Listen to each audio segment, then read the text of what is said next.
Hey guys, and welcome to another pedal project cycling video. This time around, the video is a group ride from a couple weeks ago actually. This is actually a group of guys that I ride with quite often, and you'll probably see a lot more videos with these guys in the future.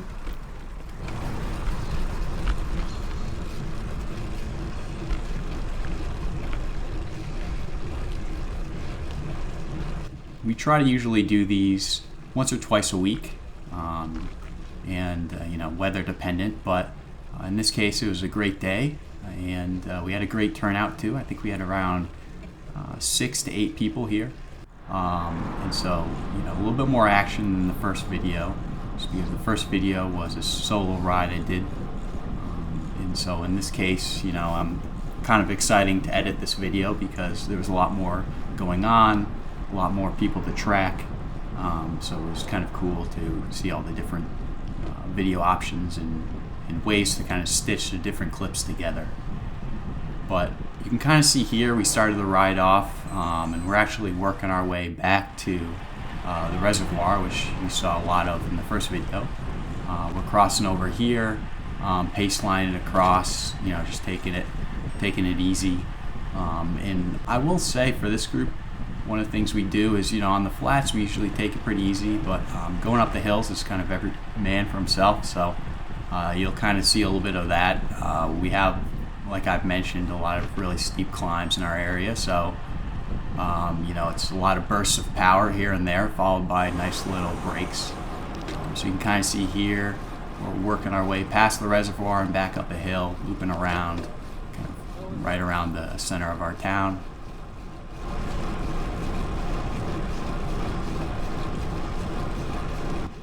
What was really cool about this video in particular was, learning from the first video and kind of trying to figure out the best way to stitch these clips together and how to kind of logically transition from clip to clip so that it makes sense for the viewer, and then also, there's not too many jumps in between so that you can follow along logically.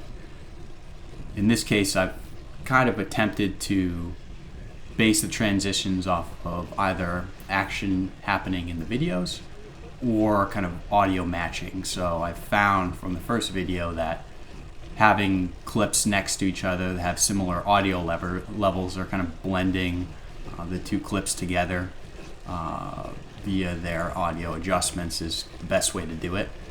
But like I said, I'm learning bit by bit, so if anyone has any suggestions, please let me know.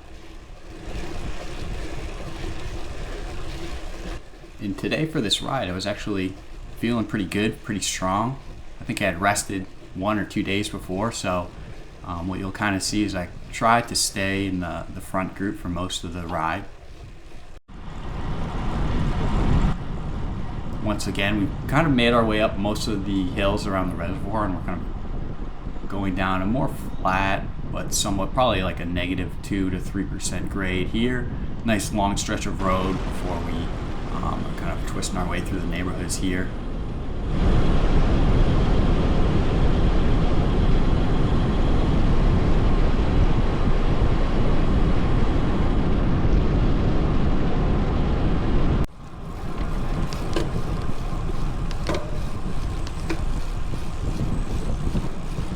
It was nice too, we really didn't have too much traffic to contend with.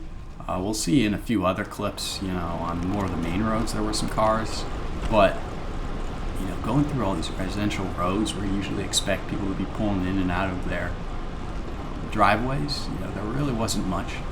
So it was nice, especially now kids are kind of getting out of school, you expect more traffic on the roads after work, so it wasn't too bad.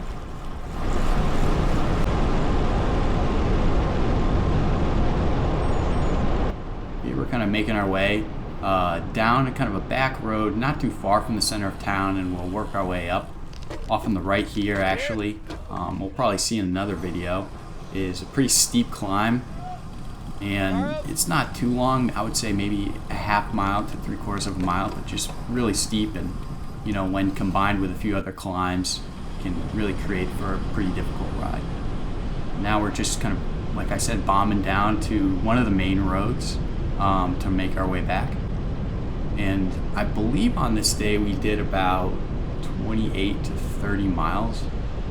I don't remember specifically, but it was a nice ride. And now that the days are longer, it's pretty great because it's not an issue doing these 30 or 35 mile rides after work. You can kind of fit them in pretty easily.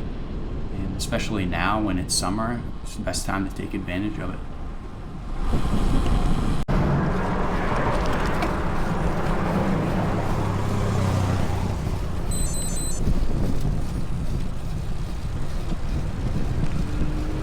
Tarmac.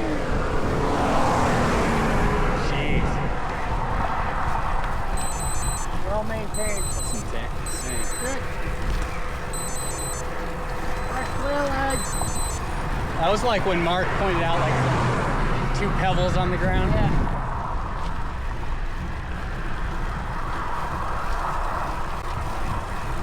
Nobody does the final this time. Move over. Sure. Lots of random things on this portion of the road. Yeah.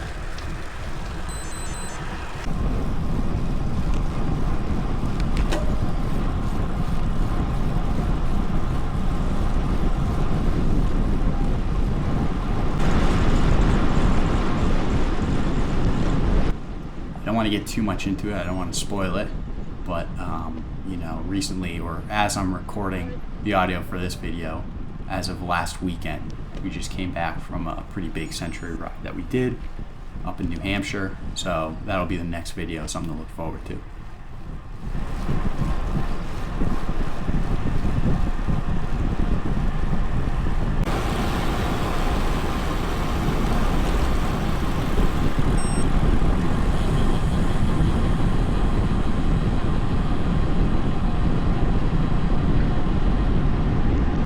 One thing too that I've been really thinking about when I'm making these videos and editing this 360 camera footage is what's the best way to have the video flow pretty smoothly. Obviously I've seen videos on YouTube of other cycling channels where it's a pretty continuous video. It might be, let's say, a crit race they're doing where it's one continuous shot for maybe 10 to 15 minutes. So the number of stitches, there's not that many of them. It might be one or two. But in this case, it's a little interesting because the rides I'm recording are usually longer, probably 2 hours or more. And then in the case of these century rides, they're going to be 4 to 6 hours. So it's a little interesting because I'm trying to figure out, is it better to do long form clips of 5 to 10 minutes and then break those down to stitch them together, or is it better to do anywhere from 1 minute to 2 minute clips and then combine those to kind of make a more logically flowing video? But I've kind of yet to decide. I'm still really trying to learn from watching other cycling YouTube channels. But as of right now, these first two videos I've kind of gone with the latter option. I'm doing around 1 minute clips, 1 to 2 minute clips, and then breaking those 1 to 2 minute clips down to anywhere from 30-second to 2 minute long clips, depending on what action is happening in the video. So here's kind of a good example. We're pace lining down this road. Off on the right is a pretty big river. Might be hard to see, but pretty scenic road. So there's a lot going on. I have people all around me, people behind me, different angles that I can capture. So it's pretty easy to have long form video clips. But in the cases of solo rides and different things like that, where the only action going on is myself and maybe the road in front of me, those shorter clips seem to work better. At least that's what I've seen. So.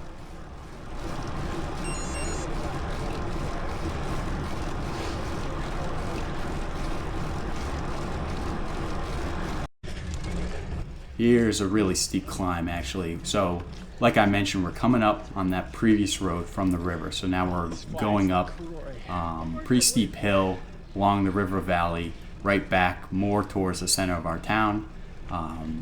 we have farms on the right, farms on the left. We'll be making our way through a garden center actually in about 10 minutes. So I would say gradient wise, this was probably 15 to 17% at points. So like I mentioned, it can get pretty steep where we are. Very much more suited for short, powerful climbs than it is 4 or 5 minute climbs. But it's really cool too, being living in the area that we're at, is that if we want to get those 4, 5, 6 minute climbs, we can just pop over a couple states and have those readily available.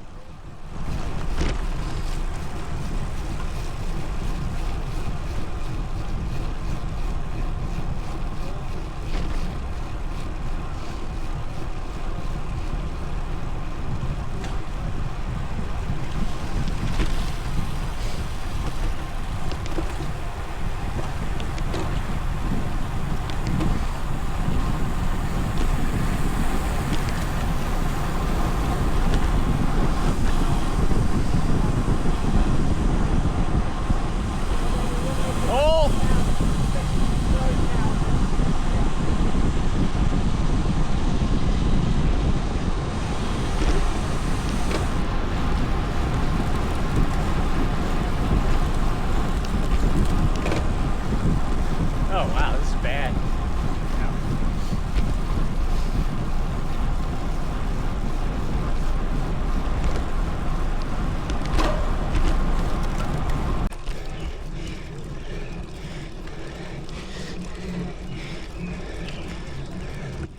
So pretty close back-to-back steep climbs here, and I think in this clip in particular, you can kind of see, the fatigue starting to build.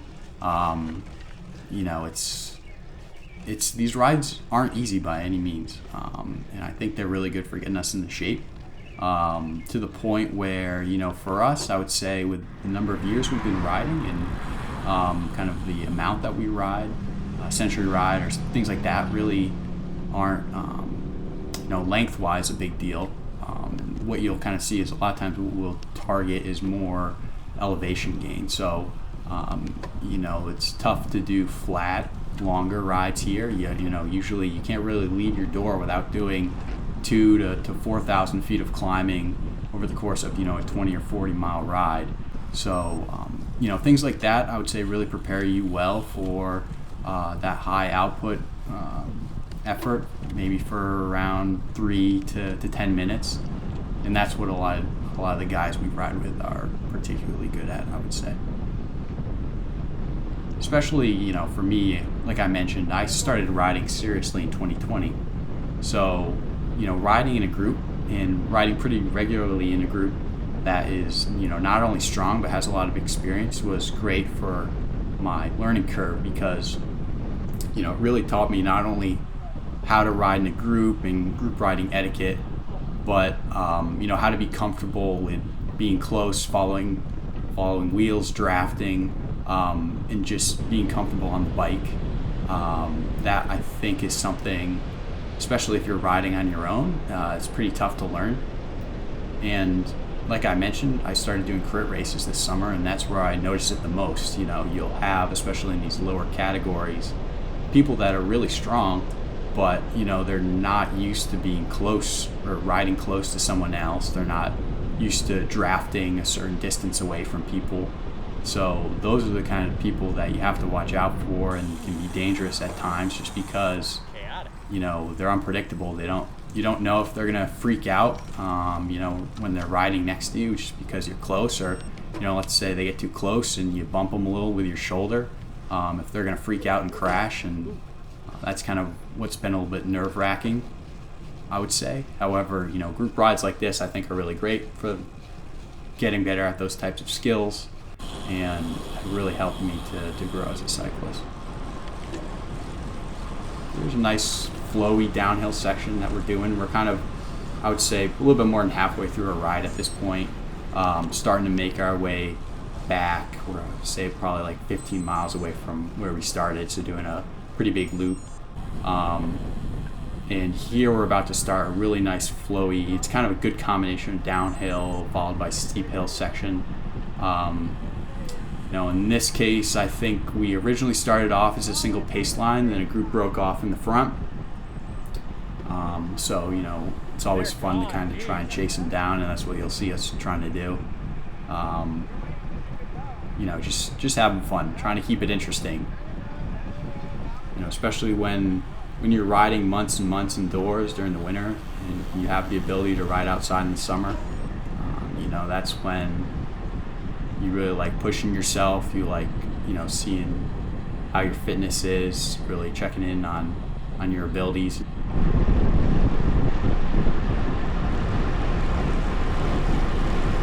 All right, we can catch them.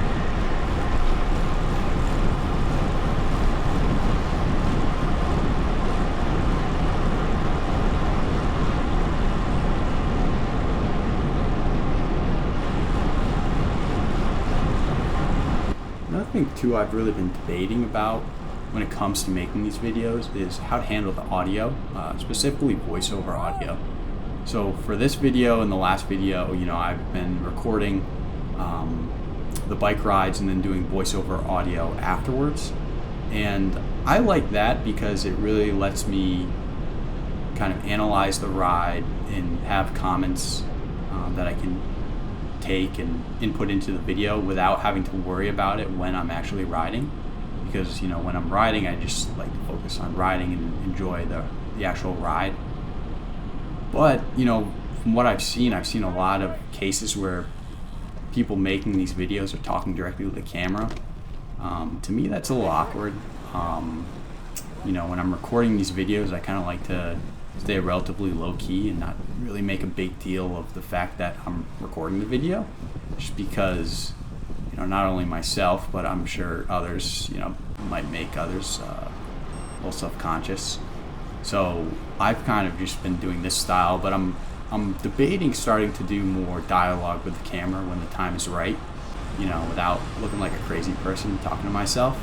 So I think in the future I'm going to test that out, and then also test out the addition of stats to the videos. That's something I've wanted to do from the start, and I actually wanted to do it in this video, but if I'm honest, I'm somewhat dissatisfied with the free stat overlay software that I've tested out when making this video, and it's kind of why it took me so long to edit this video.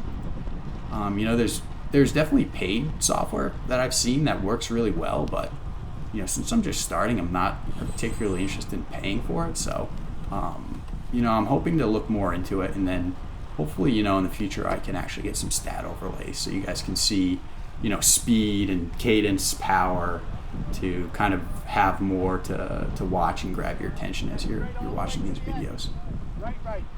So here, end of the ride, we're making our way back on the main road that leads through our town and just kind of winding our way back.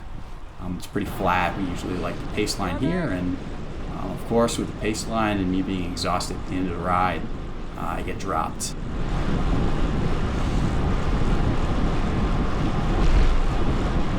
Overall great ride, great weather, great group of guys, and a lot of fun. So hopefully I'll have more videos of these group rides for everyone in the future. And once again, thank you for watching, and I hope you can come back for some more videos on the Pedal Project Cycling channel.